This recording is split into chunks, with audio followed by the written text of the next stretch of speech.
अस्सलाम वालेकुम दोस्तों, कैसे हो। अल्लाह करे कि आप अच्छे हों, सेहत और आफ़ियत के साथ हों। दुनिया में जैसे लोगों के साथ रहोगे, तुम्हारे अंदर भी उसी तरह का एहसास, उसी तरह की बातें और इसी तरह की सोच व फ़िक्र पैदा हो जाएगी। शराबी के सामने 10 मिनट के लिए बैठ जाइए तो आप महसूस करेंगे ज़िंदगी बहुत आसान है। फ़कीरों, साधुओं या सन्यासियों के सामने 10 मिनट बैठिए तो आपको खैरात में अपना सब कुछ तोहफे में देने की ख्वाहिश महसूस होगी। लीडर के सामने थोड़ी देर बैठें तो आप महसूस करेंगे कि आपकी तमाम पढ़ाई बेकार है। लाइफ इंश्योरेंस एजेंट के सामने 10 मिनट के लिए बैठ जाइए तो आपको ऐसा लगेगा कि मरना सबसे बेहतर है। ताजिरों के सामने थोड़ी देर बैठिए तो आप महसूस करेंगे कि आपकी कमाई बहुत कम है, आपको ज़्यादा कमाई करनी चाहिए। साइंसदानों के सामने थोड़ी देर बैठिए तो आपको अपनी कम इल्मी का एहसास पैदा हो जाएगा। अच्छे असातिज़ा के सामने थोड़ी देर बैठें तो आप महसूस करेंगे कि आप दोबारा तालिब इल्म बनना चाहते हैं।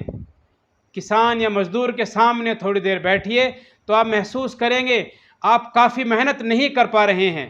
एक सियासी आदमी के सामने बैठिए तो आपको ऐसा लगेगा कि आपकी अपनी खिदमत और क़ुरबानियाँ कुछ भी नहीं हैं। आपको कौम के लिए, समाज के लिए, मुल्क के लिए और मिल्लत के लिए कुछ खिदमतें करनी चाहिए। एक अच्छे दोस्त के सामने थोड़ी देर बैठे तो आप महसूस करेंगे कि आपकी ज़िंदगी जन्नत है। अपनी बीवी के साथ थोड़ी देर बैठिए तो आप महसूस करेंगे आप दुनिया के बेकार तरीन इंसान हैं। अब ये फ़ैसला आपको करना है, आपका दोस्त कौन है, आपका हमनशी कौन है, किस तरह की आपकी सोच व फ़िक्र है, किस तरह का आपका वक़ार है, क्या आपके जज्बात हैं, क्या आपके एहसासात हैं।